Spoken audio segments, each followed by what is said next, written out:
그 도로에는 안전 운전을 위해서 가장 잘 되는 황색으로 그려놓은 선이 있습니다. 그 선이 바로 중앙선이죠. 이 중앙선을 가르쳐서 사람들은 생명선이다 그렇게 이야기를 합니다. 이 중앙선을 이탈하게 되게 되면 대형 교통사고가 일어나게 되어지죠. 우리의 삶에도 이와 같은 중앙선이 있습니다. 넘지 말아야 할 선, 중앙선입니다. 그 중앙선은 바로 뭐냐면 하나님의 말씀입니다. 창세기 12장에 보게 되게 되면 아브라함은 하나님의 약속을 땅을 향해서 인생의 새 출발을 하게 되어집니다. 하나님께서는 아브라함에게 큰 민족을 이루고 복을 줘서 이름이 창대케 될 것이다 그렇게 약속해 주셨습니다. 이 하나님의 말씀을 따라서 아브라함은 새 인생의 출발을 하게 되어집니다. 그때 우리가 잘 아는 대로 아브라함의 나이는 75세였습니다. 늦은 나이에도 불구하고 아브라함은 새 인생의 출발을 하게 되어진 것입니다. 여기서 우리는 하나 생각할 것이 있습니다. 75세.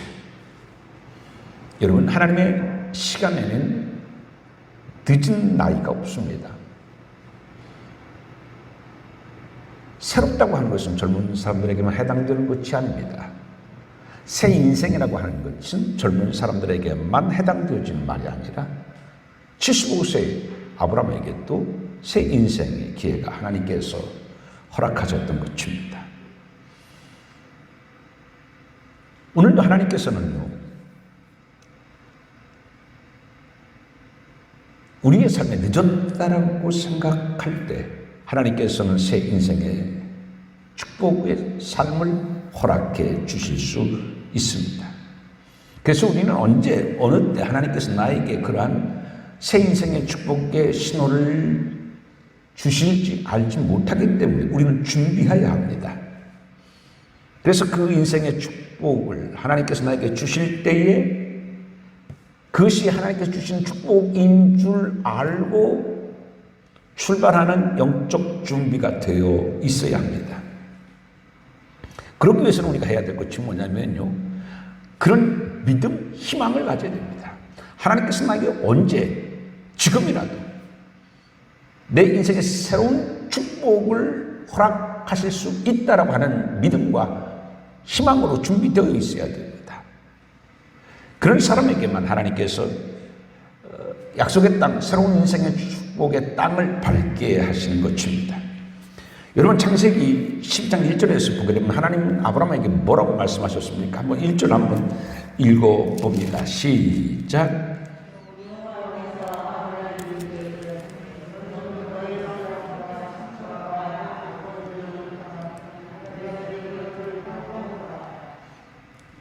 말씀을 보시게 되면 그 하나님께서는 내가 내게 보여줄 땅으로 가라 그렇게 말씀하셨습니다.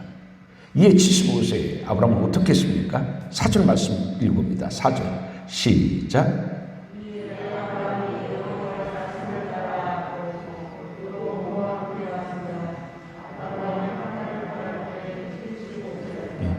자, 1절에서 하나님께서는 새 인생의 축복에 말씀해 주셨습니다. 떠나가라 말씀해 주셨을 때에 4절에서 말씀을 보게 되게 되면요, 이에 아브라함이 여호와의 말씀을 따라갔고 그랬습니다. 말씀을 따라갔다. 근데 그만 간 것이 아닙니다. 누구랑 같이 갔습니까? 룻도 갔습니다. 그렇죠? 그리고 룻만 간 것이 아니죠. 5절 말씀을 보면은 그 안에 사레, 조카 룻, 그리고 하란에서 모든 소유 얻은 사람들을 이끌고 갔습니다. 무슨 말씀입니까? 하나님의 약속의 말씀에 확신이 있었다는 얘기입니다. 생각해 보시기 바랍니다. 만약에 확신이 없었다고 하게 되면 이 많은 사람을 데리고 갔을까요? 긴가민가했었으면 50%는 확실할 수도 있고 50%는 아닐 수도 있다고 하게 되면 이렇게 모든 사람들을 이끌고서 하나님께서 말씀하신 땅으로 가지 못했을 겁니다. 아마 여러분들도 무슨 새로운 일을 도모하게 될 때 100%의 확신이 없으면은 여러분들의 주위에 있는 사람들을 동참시키지 않을 겁니다. 여러분들의 형제, 여러분들의 자녀, 여러분들의 조카 동참시키기 위해서는 확신이 있어야 되잖아요. 확신이 없으면 동참시키지 않습니다. 해봐서 괜찮으면 그때 가서 함께 하자고 이야기해도 늦지 않을 것이다 생각합니다. 근데 이것은요, 확신하면 다시 되돌아올 필요가 없다고 확신하게 될 때에 모든 살림살이를 정리를 하고 모든 사람들을 이끌고서 새 출발을 하게 되어줍니다. 아브라함은 그랬습니다. 그만큼 아브라함은 하나님의 말씀에 확신이 있었다는 이야기인 것입니다. 사랑하는 성도 여러분들에게도요, 하나님께서 나에게 분명히 삶의 새로운 축복의 출발을 해 주실 것이라고 하는 믿음이 있기를 주님의 이름으로 축원드립니다. 그런데 이렇게 많은 사람들을 끌고 가면서 아브라함은 그냥 간 것이 아닙니다. 어떻게 갔습니까? 7절 8절을 한번 같이 읽어봅니다. 7절 8절 시작. 여호와께서 아브라함에게 나타나 이르시되 내가 이 땅을 네 자손에게 주리라 하신지라. 자기에게 나타나신 여호와께 그가 그곳에서 제단을 쌓고 거기서 베델 동쪽 산으로 옮겨 장막을 치니 서쪽은 베델이요 동쪽은 아이라. 그가 그곳에서 여호와께 제단을 쌓고 여호와의 이름을 부르던. 계속해서 어떻게 갑니까? 그냥 간 게 아니에요. 뭐하고 갔습니까? 제단을 쌓으면서 갔습니다. 감사했어요. 믿었어요. 신앙의 고백으로 제단을 쌓으면서 갔습니다. 그의 발걸음은 희망으로 가득 찼습니다. 그의 발걸음은 감사로 가득했습니다. 그런데 여러분, 이렇게 희망으로 감사로 가득해서 순간순간 가는 곳마다 제단을 쌓으면서 갔는데 여러분, 어떤 일이 벌어졌습니까? 하나님의 약속하신 땅에 왔는데 어떤 일이 벌어졌습니까? 10절입니다. 시작. 그 땅에 기근이 들었으므로 아브라함이 애굽에 거류하려고 그리로 내려갔으니 이는 그 땅의 기근이 심하였음이라. 그렇게 희망으로 감사로 하나님 앞에 제단을 쌓으면서 도착했던 그 땅은 그의 기대하는 정반대 상황이 벌어졌습니다. 약속의 땅은 바로 기근의 땅이 되어졌었습니다. 풍년이 든 것이 아니라 기근이 들어서 양식이 없게 되었습니다. 그냥 작은 기근이 아니었어요. 양식을 구할 수 없는 아주 큰 기근이 들었다는 얘기입니다. 여기에서부터 아브라함은 마음의 갈등을 하기 시작합니다. 왜 하나님의 말씀은 현실과 다를까? 라고 하는 고민에 빠지게 되어집니다. 지금까지는 하나님의 말씀에 순종하면서 살아왔습니다. 그런데 그 결과는 그가 기대했던 것과는 좀 반대의 기근입니다. 그것도 작은 기근이 아니라 사람의 생존을 위협하는 그러한 엄청난 기근이었습니다.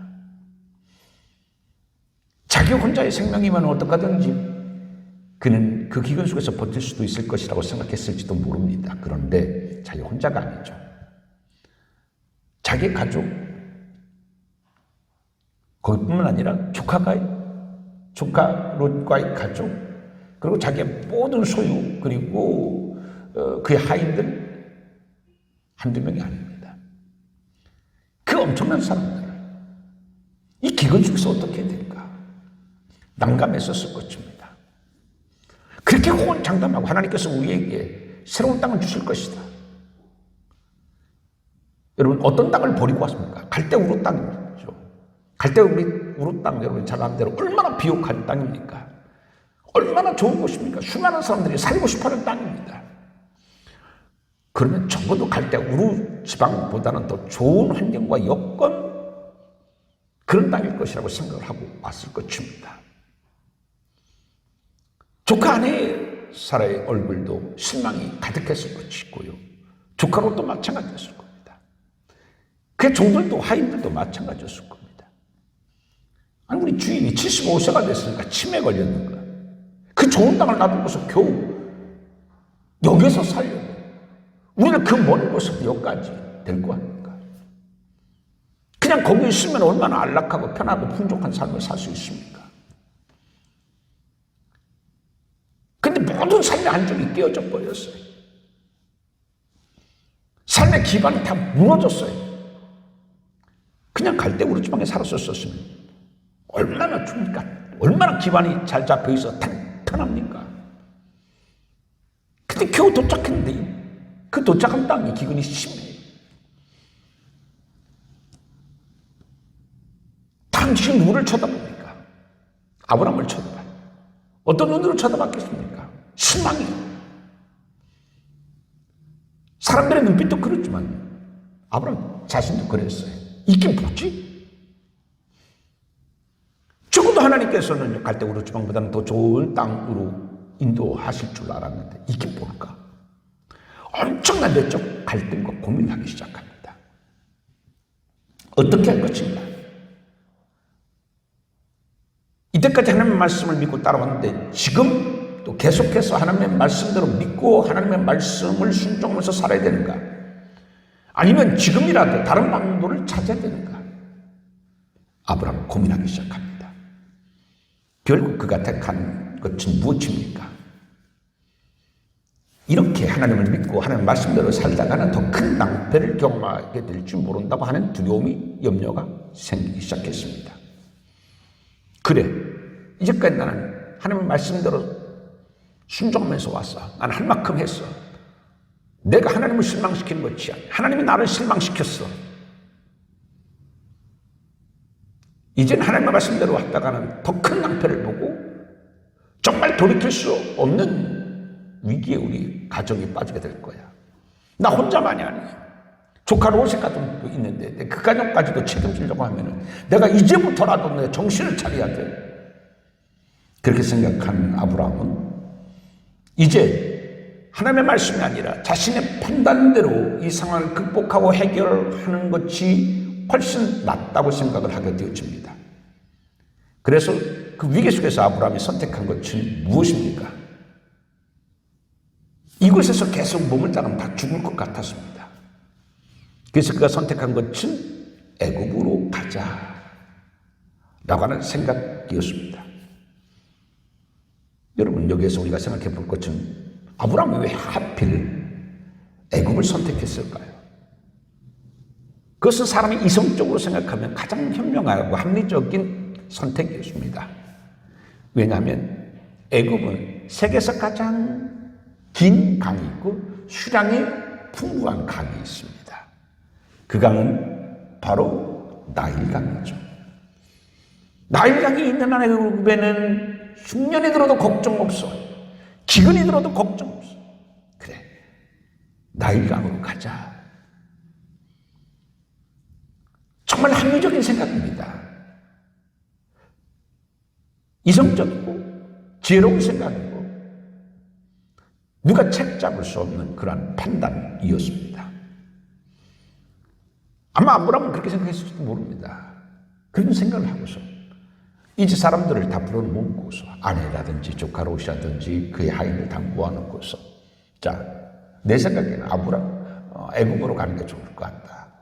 애굽에는 그렇게 큰 나일강이 있고 그 풍부한 수량이 있기 때문에 그곳에는 기근이 들었어도 그래도 양식이 많을 것 같으니 그리고 가는 곳이 어떻겠니?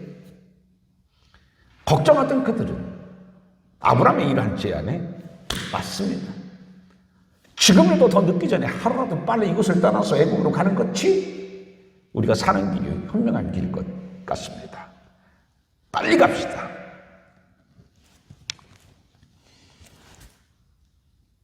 아브라함은 그리고 그를 따랐던 많은 사람들은 애굽으로 내려가는 것이 가장 지혜로운 해결 방법이라고 생각했습니다. 위기를 벗어나기 위해서 애굽으로 내려간 아브라함의 선택은 가장으로서 그리고 큰 목축업을 하는 사업자로서 마땅한 선택이고 지혜로운 선택인 것처럼 보였습니다. 그러나 가장의 차원이 아니라 사업자의 차원이 아니라 신앙적인 차원에서 본다고 하면 그것은 불신앙적인 선택이었었던 것입니다.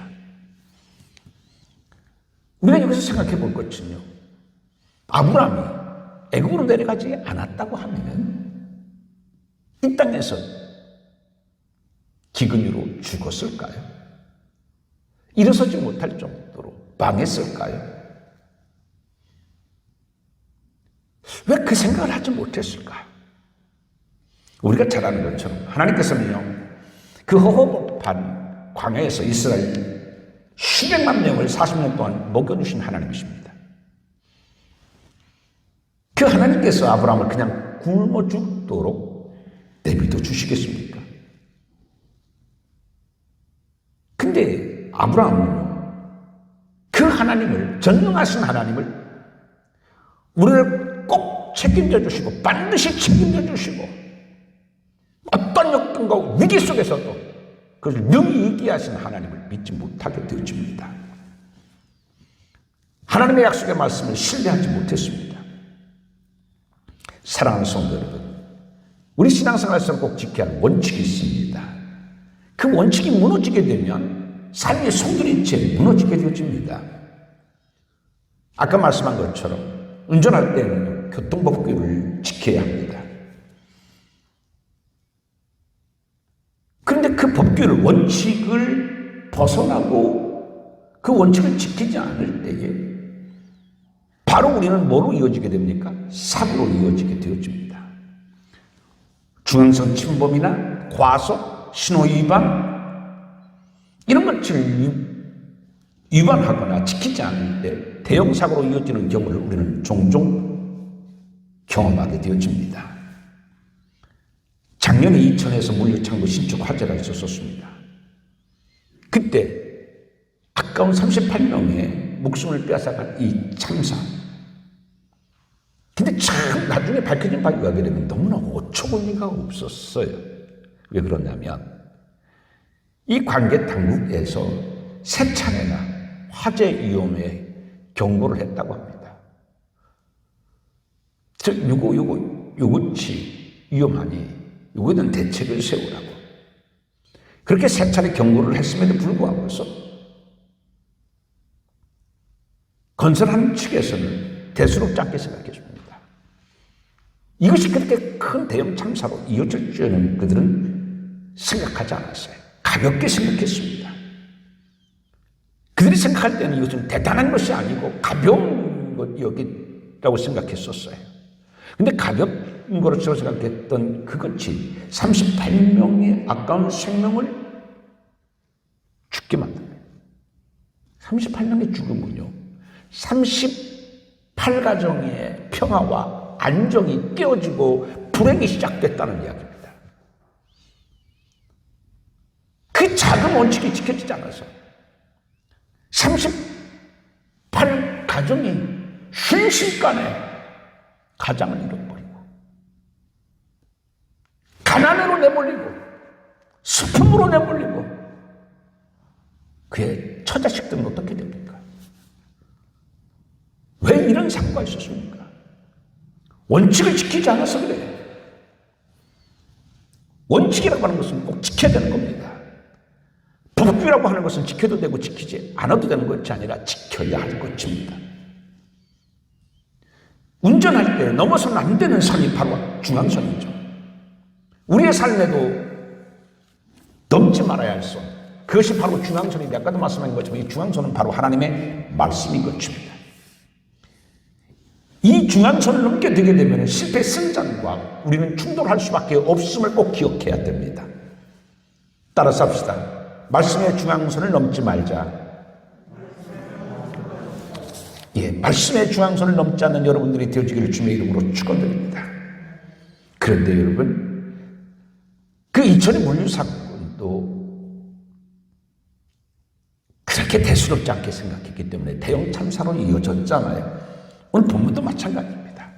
자, 본문 10절을 한번 다시 읽어봅니다. 앞 10절만 다시 한번 읽어봅니다. 시작. 그 땅에 기근이 들었으므로 아브라함이 애굽에 거류하려고 됐습니다. 거류하려고.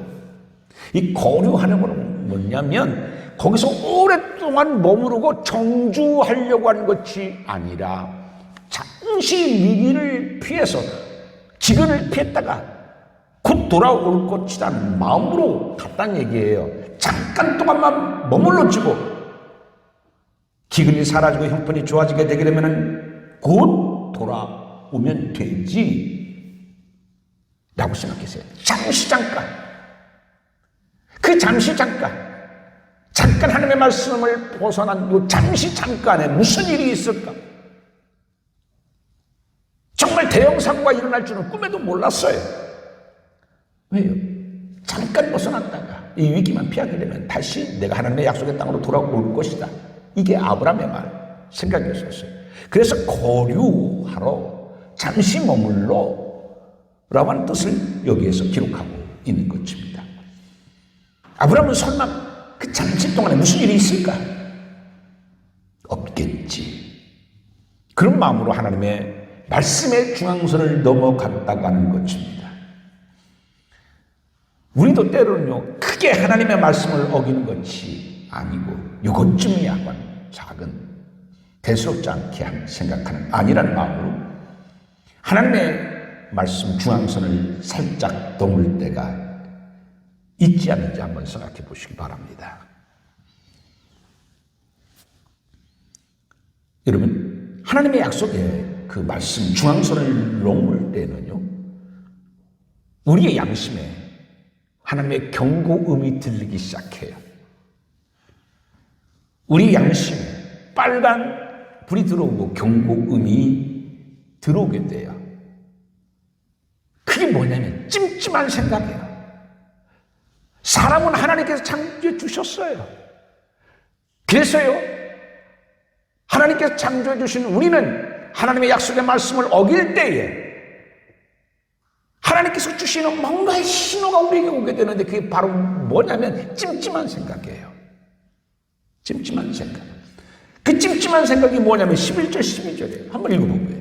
11절 12절 어떤 찜찜한 생각이 들었는가? 시작. 그가 애굽에 가까이 이르렀을 때에 그의 아내 사라에게 말하되 내가 알기에 그대는 아리따운 여인이라 애굽 사람이 그대를 볼 때 이르기를 이는 그의 아내라 하여 나는 죽이고 그대는 살리니.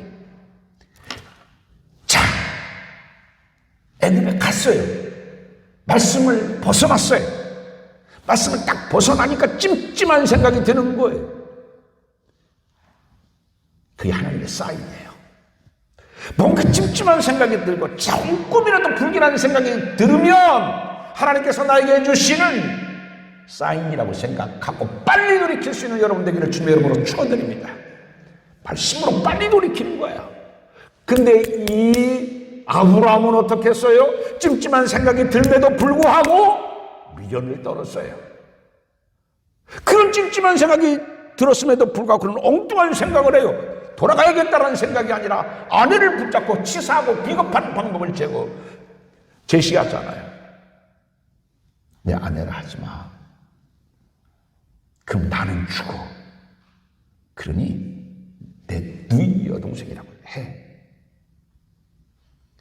찜찜한 생각으로 하나님께서 그의 신앙의 양심에 빨간 경고의 음을 들려주셨음에도 불구하고 돌이키지 아니하고 오히려 엉뚱한 사람의 생각으로 그 찜찜한 것을 해결해 보려고 이런 치사한 방법, 비겁한 방법을 사용하게 되어졌습니다.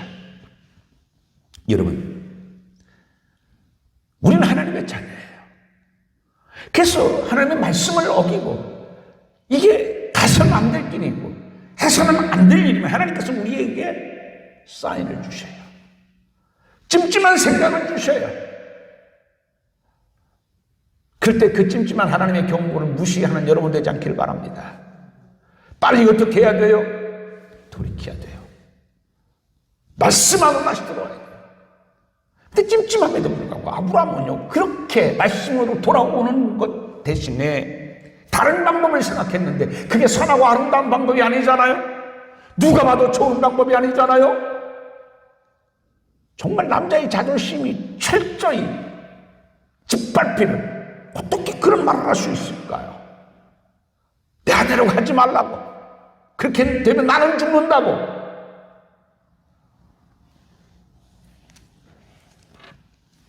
하나님의 약속의 중앙선을 넘자마자 그의 마음에는 두려움이 생겼던 것이죠. 그게 하나님께서 우리에게 주시는 신앙의 양심에 주시는 은혜의 경고인 겁니다. 그런데 아브라함은 그렇게 경고음이 들렸음에도 불구하고 하나님의 말씀에 안으로 들어오려고 하지 아니하고 자기의 생각으로 엉뚱하게 해결하려고 했어요. 그 결과가 뭡니까? 13절입니다. 원하건대 그대로 나의 누이를 하라. 그러면 내가 그대로 말미암아 안전하고 내 목숨이 그대로 말미암아 보존되리라. 자, 여러분 경우는 이런 경우가 없었습니까? 하나님의 약속의 경고음이 들렸음에도 불구하고서 재빨리 차선하고 들어오지 아니하고 자신의 문제를 엉뚱한 방법으로 해결하려고 한 적은 없었습니까? 신앙이 잘못된 것은요, 신앙으로만 해결되어집니다. 말씀을 벗어나서 생긴 문제는 다른 방법으로 해결되지 않아요. 말씀 안으로만 들어와야 그 문제가 해결되어져요. 다른 방법으로 해결되어지는 것이 아닙니다. 자, 15절을 읽어봅니다. 시작. 바로의 고관들도 그를 보고 바로 앞에서 칭찬함으로 그 여인을 바로의 궁으로 이끌어들입니다. 자, 아무리 그렇게 묘안을 짜냈다고 하더라도 그 사건을 막지는 못했어요. 자기 아내를 빼앗기고 말았어요. 사람의 묘책으로 해결될 일이 아니에요. 사람이 큰 꾀를 짜낸다고 해서 해결될 문제가 아니에요. 우리가 마른 수건을 짠다고 얘기가 있잖아요. 너무나 어려울 때에 전략하고 근거만 의미해서 마른 수건으로 짠다. 삶의 추구가 보이지 않고 내 문제를 어떻게 해결해야 될지 모를 때에 마른 수건으로 짜는 심정으로 꾀를 생각해내도 해결되지 않아요. 내 신앙이 바로 되지 못해서 생겨진 문제는 신앙으로 바로 서면 돼요. 말씀에 바로 서면 돼요. 그것만이 유일한 삶의 해결책이지 다른 방법으로 문제를 해결하는 방법은 없다. 그런 이야기입니다. 결국 하나님의 말씀을 떠나서 그가 생각했었던 찜찜하고 두려운 것은 현실이 되어졌습니다. 아브라함이 염려했었던 것이 현실이 되어졌습니다. 여러분, 오늘 말씀의 주제는 뭡니까? 하나님의 말씀이 중앙선이다. 하나님의 말씀이 축복의 경계선이다. 그것을 벗어나면 어떻게 돼요? 사고가 나는 거예요. 그래서 우리는 말씀의 중앙선을 넘지 않아야 됩니다. 그런데 여러분, 오늘 본문은 어떻게 끝납니까? 말씀의 원칙을 지키지 않냐고 말씀의 중앙선을 벗어나서 아내를 빼앗겼었던 아브라함은 오늘 본문은 어떻게 끝맺음을 하고 있습니까? 아내를 되찾고 그리고 아내만 되찾은 것이 아니라 양과 소와 그리고 다른 노비까지 덤으로 애굽 왕 바로에게 받는 것으로 이 이야기는 끝을 맺고 있습니다. 왜 이렇게 끝을 맺고 있을까요? 하나님은 신앙의 원칙을 지키지 않는, 하나님의 말씀을 지키지 않아서 경고음에도 불구하고서 무시하고 애굽으로 내려갔었던 아브라함의 실수와 잘못보다도 하나님은 아브라함을 사랑하는 마음이 더 컸던 거예요. 그래서 어떻게 해요? 그가 해결하지 못했었던 문제를 하나님은 해결해 주셨어요. 이 이야기를 통해서 아브라함은 어떤 하나님을 깨달았을까요? 말씀을 지키는 것이 내가 사는 길이구나. 그리고 내가 잘못했음에도 불구하고 하나님은 내 문제를 해결해 주셨고 덤까지 양과 소와 노비까지 나에게 더 주신 하나님이시구나. 이것을 깨달았어요. 여러분, 여러분이 살 때에 오늘의 아브라함의 이야기를 잘 곰곰이 생각하셔서 하나님의 말씀, 신앙이 아닌 다른 방법으로 문제를 해결하려고 하는 여러분 되지 않기를 바랍니다. 말씀을 떠나고 하나님을 떠나면 하나님 우리에게 은혜의 경고음을 주셔요. 찜찜한 생각, 두려운 생각, 혹시 이러다가 내가 이러한 일을 경험하는 건 아냐 염려가 와요. 그럴 때에 인간의 꾀와 노력으로 해결하려고 하지 마시고 하나님의 말씀으로 돌아와서 하나님, 이렇게 기근입니다. 내 힘으로 해결하지 못합니다. 그러나 하나님께서 말씀하셔서 여기까지 오라 하신 하나님, 그 하나님이 내 문제 해결해 주실 줄 믿습니다. 말씀을 떠나는 발이 아니라 어려울 때 오히려 하나님의 무릎 꿇는 발이 되어야 돼요. 그게 바로 축복을 지키고 새 인생을 축복으로 채워가는 삶이 되어지는 것입니다. 오늘 말씀의 원칙을 꼭 지키는 여러분이 되어져서 오늘의 본문의 말씀이 평생 여러분의 삶의 기준이 되어 살 수 있기를 주님의 이름으로 축원드립니다. 기도합니다. 하나님 아버지, 아브라함만 하나님의 말씀을 떠나고 벗어나는 것이 아니라 우리도 그럴 때가 많이 있음을 고백합니다. 그러나 하나님께서는 아브라함의 마음속에 신앙의 경고음을 들려주셨어요. 우리에게도 그런 경고음이 들릴 때가 있습니다. 그럴 때 빨리 돌이킬 수 있는 신앙의 지혜를 허락하여 주옵소서. 말씀을 벗어나는 발이 아니라 어렵고 힘들 때, 기근이 있을 때 오히려 무릎을 꿇을 수 있는 우리가 되게 하여 주시옵소서. 그곳에서 생사화복을 주관하신 하나님, 내 힘으로 해결하지 못한 것을 능히 해결해 주신 하나님, 그 좋으신 하나님을 만나서 기근이 변하여 오히려 우리에게 큰 축복이 되는 것을 경험하게 하여 주옵소서. 예수님 이름으로 기도하옵나이다. 아멘.